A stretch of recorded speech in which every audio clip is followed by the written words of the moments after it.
Hello fellas and ladies, and welcome back to the channel. This video is going to be a little different because I just need to talk about something because I feel like I'm going to fucking explode if I don't. So about 10 days ago, I have been let go from my job. I mean, if you want to get technical, more accurately, I did quit, but it was because the conditions of the job that I had no longer became tenable. So I've mentioned it a little bit previously, but I've been a security guard for a long time. It's been my main job basically since I freshly turned 18. It was my very first job after my high school job at Snake and Quake. There have been a couple jobs in between then after, I hated it so bad that I quit at certain sites. I worked at Burchett for a year, a couple years ago. I worked at a warehouse stacking boxes onto pallets and a bunch of other stuff at that job because my official job was general labor. But anyways, that's not the point. For over the last 2 years straight, I've been a security guard again. Mainly because it feels like it's actually the only thing that I'm directly qualified for. I've had a lot of years of experience. I took vocational and college courses in criminal justice. It was just that when I was a teenager and I was told I had to pick a career for the rest of my life for some fucking reason, that seemed like the most obvious choice. I just did at the time. It was largely after the Black Lives Matter movements and George Floyd's murder that I decided that wasn't the route that I wanted to go anymore. Especially hearing the way that current police that I looked up to talked about it, it's just not what I wanted to do. It was not a system that I wanted to take part in. It was a whole thing. That's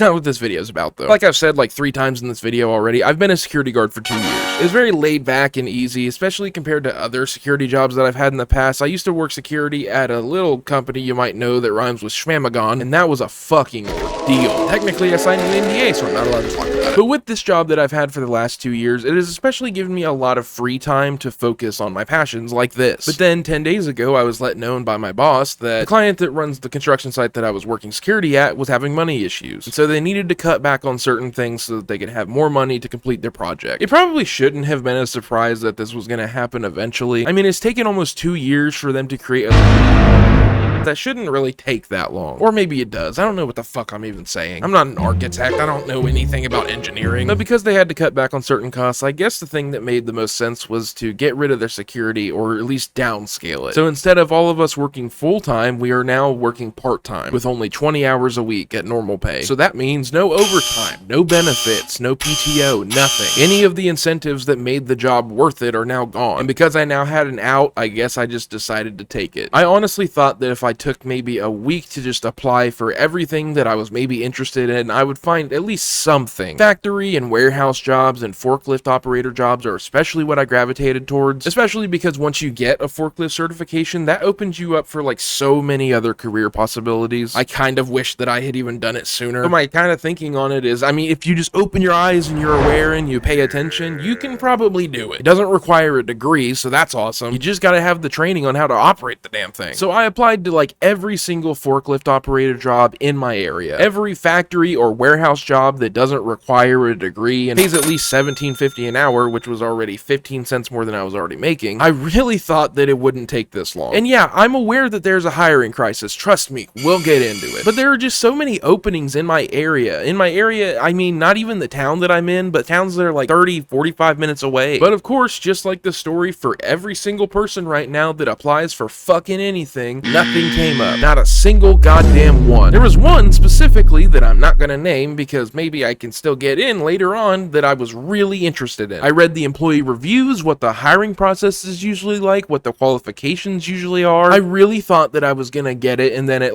2 in the fucking morning I get an email that nope, of course not. Not only did I not get it, but no one else did either because the job's still open. Going through this entire process that I've gone for the last 2 weeks has made me understand this hiring crisis even more. 2 years ago, I was fired from a job for flipping a light switch. That's not a joke. That's not an exaggeration. I promise. I know it sounds like that's probably what everybody says, but really, that's what happened. I turned a light switch off, people got pissed off that I did that, and then I got fired. Even though they were in their own offices with the lights on, I just turned off the light to the bigger office outside of it, the cubicle area that nobody was in. And then when I filed for unemployment, they tried to say that I locked somebody in their office. Even though me going on unemployment doesn't hurt anybody. It's money that I have already put in with my taxes. Every company who starts a business has to, by law, file for unemployment insurance. So many companies and so many people believe that unemployment comes out of the company's pocket. That's not true. I don't know why everyone thinks that. It comes from the taxpayer money that we all put in. I know, scary bad socialism, but shut the fuck up. So anyway, because I've had all this free time for the last 2 weeks, a little vacation you could say, even though I have no money, because I don't have any money, I have to just sit in my apartment and do nothing, just watch YouTube YouTube videos, watch movies, and apply for jobs. That's all I can do. So for the past almost 2 weeks, I've just been kind of stewing in my own anger, resentment, and depression. Even when things are not going bad, I struggle with depression a lot. I struggle with horrible, intrusive thoughts a lot. Should I be going to therapy? I absolutely should, and I used to. But then I ran out of money like 3 years ago and was unable to afford it. And of course, because I didn't have a job then, because that was after I got fired from a different job, which I still hate that I got fired from that job. I will admit,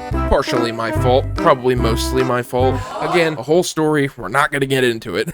And now you're probably thinking, wow, I'm learning a lot of kind of unsavory information about Tristan. I didn't know this before. I'm so sorry. Like I said earlier, I struggle with mental health quite a bit, and humor is just a huge part of how I cope, YouTube especially. Not just watching videos, but making them is a huge help, getting my thoughts out there and being able to talk about it. But if it does help, I try not to be the person that I was when I was 23 years old. I do actively partake in cognitive behavioral therapy. When I have an impulsive, intrusive, or toxic thought, I try to think about why I thought that. I need to dive deep into it. Try to remind myself that I'm not my worst thoughts, that I'm not my worst impulses. But like anybody who struggles with any mental health issue, it's a constant thing. It's a constant struggle. This whole mental health crisis that I've been going through and the hiring crisis that the entire world is going through has made me think a lot about people who are stuck in a cycle of no access to mental health care at all. Say you have a very serious problem. The average cost of a therapy session is $100 to $200. The average rent cost just for an apartment in Indiana is $2,000. The average lower class wage in the US is $14. So the average amount that you would make for a 40-hour work week is around $400. Just one therapy session a month would cost you $200, half of a weekly paycheck, because your insurance sure as shit doesn't fucking cover your mental health therapy. Then you also have to pay for your medication. The antidepressant medication that I've taken for the last several years is called Prestige. It works. I really like it. I had to take a genetics test to find out that it would work for me, because I was taking Zoloft and that did nothing but just not make my dick work, so I had to make something else happen. But the generic version of this medication that I pay for every 3 months is $60. For one 180-day supply, $60. For one therapy session, $200. And in 3 weeks, your $2,000 rent is due. You are completely fucked. You can't pay for your internet bill. You can't pay for your phone bill. You can't buy fucking groceries. You have to save up every cent that you have just to pay your goddamn rent. Your right to exist. Your right to not live on the fucking street. And this isn't even counting any other medications or prescriptions that you might fucking be on. Like for me, for example, I was in the hospital, I don't know if you guys remember, because my heart tried to kill me. So I have like 4 different heart medications that I now have to be on. 3 of those medications are $5 to $10. One of them is like $80. I'll say it again. You are fucked. And all of this is just so that other people can get rich off of your misfortune, off of things that are out of your control completely. Well, why don't you just get a college degree and go? People are doing that and they still can't find a fucking job. There are over 7 million people who are looking for a job right now. The national unemployment rate is at 4.2%, and the amount of jobs is 7.6 million. But think of how many of those jobs don't offer any sort of like livable wage. Jobs that are not only under $15 an hour, which we've been begging for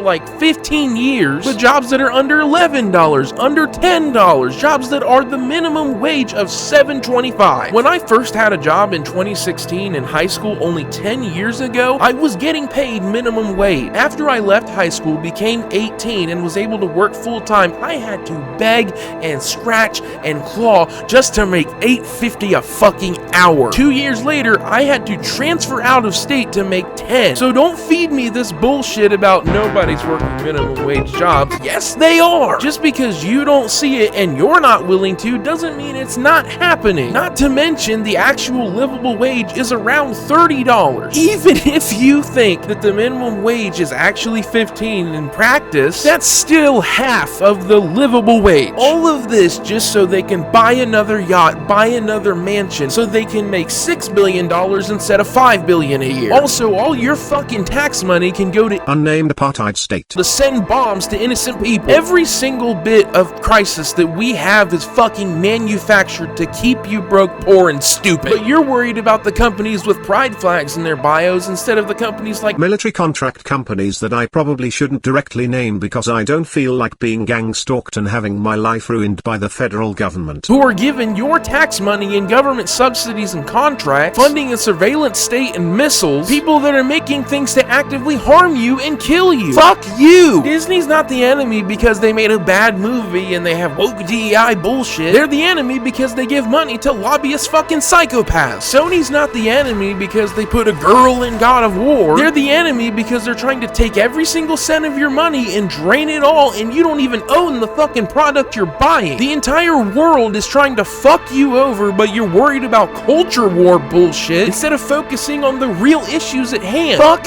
you! There's not a hiring crisis because of immigrants. It's because the leaders of the company would rather pay you pennies than a livable wage just so that they can see a number go up. Every single bad thing that people bring up about socialism, they end up describing not only capitalism and imperialism, but the very things that are happening in front of your eyes. Socialism means the government takes all your money. That's already happening. Socialism means you get sent into a work camp. That's already happening. Open your eyes. Use your brain. You're human. You have one. Undocumented immigrants looking for better opportunities will never be the reason you can't afford rent. The people that control the rent are the ones who are responsible. The people who control the job market are the ones responsible. The undocumented immigrant who took your job is also getting fucked over. They're also not getting a livable wage because they know they can give it to them because they're just thankful to have anything. Class solidarity is how we fix all these issues, but you're too focused on the wrong things. And I'm just so tired and angry. I know eventually it'll all be okay, or at least, I don't know that. I want to hope that it will. I want to hope that things will get better, not just for me, but on a large scale. But in order to do that, we have to be together. We can't let these people divide us over nothing. Like I said before, you're a human, you have a brain,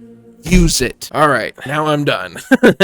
I know this video is probably not what you expected from me if you usually watch me. I know that this kind of veered into like Alex Jones-esque ranting territory. I'm really sorry, but I just can't take it anymore. I needed to say something. And I really want to give a shout out to the people who supported my post yesterday talking about my situation, especially the couple people who did give me some donations. Holy shit, thank you so much. This will especially help give me gas money so that I can even go to interviews if I fucking get one. You are directly contributing to my betterment, and I cannot thank you enough. All the people who have been very supportive of me when I've been going through this and when I've been making videos that I wasn't really sure about, and people who have been giving me reassurance. I love you so fucking much. I love making videos. I love doing YouTube. I really want this to be the job for me one day. So if you'd like to help that, please like and subscribe and comment. It always helps. And even though it feels weird to end it this way, as always, fellas and ladies, I hope I made you laugh. I hope I made you smile. I hope I made you think. And I will see you when I make a video again, because I don't want to do this again. Alright, bye.